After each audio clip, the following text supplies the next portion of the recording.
dun sa DOJ at saka sa ombudsman, wag sila mangamba na matamper yon kasi hawak na ng gobyerno right after the incident, no. But as far as NBI and DOJ investigating, suspect sila eh. So paano sila mag-iimbestiga, 'di ba?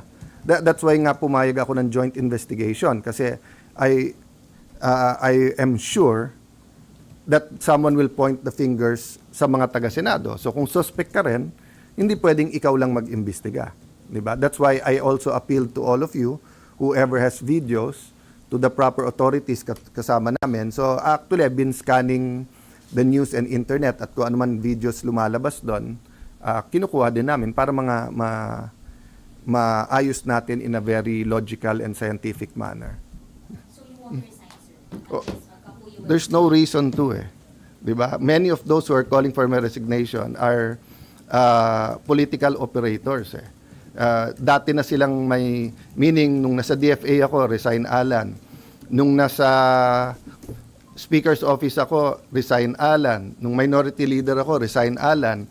Nag-ano lang ngayon, nag-echo lang ngayon dahil nga sa mga pangyayari. But for me, it's concerted effort from day one to get me out because they want someone they can control. The only thing I promise the 13 is I follow God. Diba? And, you know, following God is easy if you know exactly what He's telling you to do, di ba?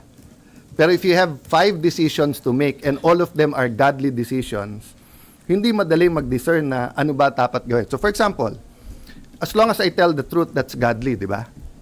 But do I extend a friendly hand in friendship, di ba? Do I tell everyone, let's work together, or do I pound the table muna para alam nilang hindi pwedeng ganito yung Senate? Those are everyday decisions that needs wisdom, and I'm not claiming to have all the wisdom, di ba? But uulitin ko lang ha, collaboration, okay. Pero yung sunod-sunod kami sa inyo at hawak nyo kami sa liig, hindi pwede yun. Collaboration, our government needs collaboration. The 3 great branches of government, judiciary, executive, have to work together. Senate, House, we have to work together. But yung sasabihin mag-surrender or puppet SP ka, hindi ka tatanggalin, pero kung ano sabihin namin, sumunod ka, sorry, hindi ko style yon. Last question, Ma'am Gonzales. Hi, SP. Hingi lang po kami ng status ni Saa Aplaska, kung suspended po ba siya, and si Sec Dong That's po. part of our, thank you for that question. Apo, So pati that's- sir lang si Sec Dong Mendoza, nag-resign daw po. To be fair kay Sec Dong, siguro a few minutes after mag-resign yung dating OSAA, he told me na magre-resign siya. I told him I want him around. And then, sorry, hindi ko lang alam yung exact date. He actually handed me a written resignation. And dati ko naman siyang kaibigan. Never ko siyang kapartido, but he's always been forthright with me, always had worked in candor. Alam ko naman alam niya biases ko, alam ko biases niya. And then, he could have gone home Wednesday night nung maraming nagchichismisan na umuwi na kayo, or maraming nagte-textan na umuwi na kayo. But he stayed, no? So, actually sa isang news ko nakita yun this morning. So I haven't talked to any of them. I went straight to the hearing ni Senator Pia on electricity, high prices of electricity, then to the prayer for the nation, then here. So I'll deal with that kung kay Sec Jen Dong. And then kay OSAA, there are 3 options kasi. There's a legal memo prepared for me to discuss with the legal team. I'd like to thank, di ba, nasa internet pinost naman ni Attorney Tolentino, Mark Tolentino, na, you know, may separation of powers kasi. And then may certain officials na pwede i-suspend o hindi.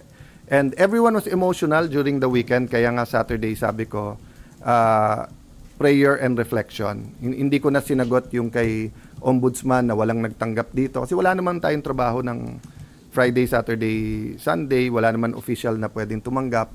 To my knowledge, wala naman yung supina. CCTV, walang question doon.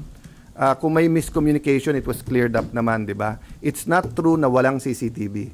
Meron, pero the lights were out eh. So hindi lahat singlinaw nung iba. Number two, as soon as Secretary John Vic called me, yun ang una niyang hiningi. Secure the CCTVs. When he got here, inulit ko sa harap. 2 copies. Sabi ko, gumawa kayong 2 copies, pero sa harap nila kayo gumawa ng 2 copies para alam yung original.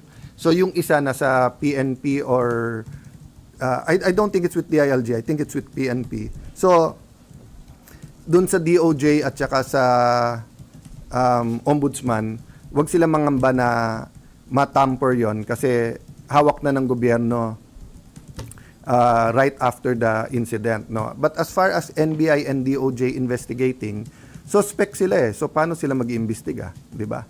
That's why nga pumayag ako ng joint investigation kasi I am sure that someone will point the fingers sa mga taga-Senado. So kung suspect ka rin, hindi pwedeng ikaw lang mag-imbestiga, 'di ba? That's why I also appeal to all of you, whoever has videos, to the proper authorities kasama namin. So actually, I've been scanning the news and internet at kung ano man videos lumalabas doon, kinukuha din namin para maayos natin in a very logical and scientific manner. Sorry, so clarification lang po. Si Saa Aplaska, pati po si Secdo. I'll update you maybe in an hour or two kung anong decision. And I promised also both the majority and the whole 24 senators na magiging consultative or consensus yung aming decision making, 'di ba? So I don't think yung whether or not yung suspend. Remember, he's acting ha. So hindi naman siya regular sergeant at arms, meaning he should also have an option na kung ayaw na niya. Diba? But he's been there, he's been reporting, he's doing his job. I don't think he deserves this, but sabi niya, sir, sundalo ako, sanay ako dyan. Sir, to clarify, si General Aplaska pa rin po yung Senate Sergeant at Arms na Yeah, we haven't made a decision. nag-i-implement. We haven't made a decision eh. Kasi one option, di ba, is sundin yung ombudsman. The other nga is may legal opinion na it's the Senate that can suspend, hindi sila.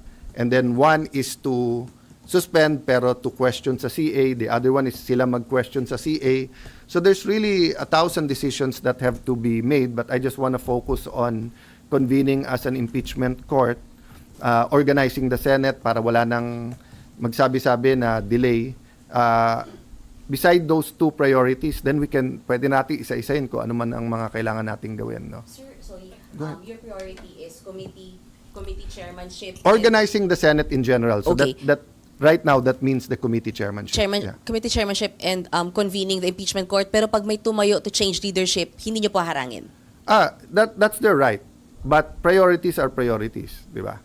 So kahit may tumayo Di po, ba sila naman nagsasabi before or kakampi nila kung hindi sila na di-delay namin yung impeachment. So kung gusto nilang i-delay nila.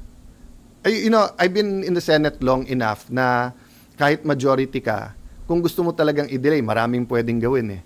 'Di ba? Sabay-sabay lang kayo tumayo, madi-delay mo. But I'm expecting a very naman decent and honorable exchange mamaya. so if 'Di ba? there will be moves, sorry sir, isa na lang. Yes, if there ma'am. will be a move for a change of leadership, ipopush nyo na mag-convene yun. muna. Hindi. If there's a move to change leadership, priority yun. Oo. Yun ang pinaka... So, if you look at the Constitution, getting the Senate organized is the priority. Kasi how can you even convene the court if you're not organized? How can you have hearings if you're not organized? After organization, ano yung mga constitutional mandates? Siyempre, mandate to make laws, pero everyday yon. But to convene, di ba, and given the national clamor or trauma, whatever side you're on, may mawawala ba na we convene and start the process, di ba?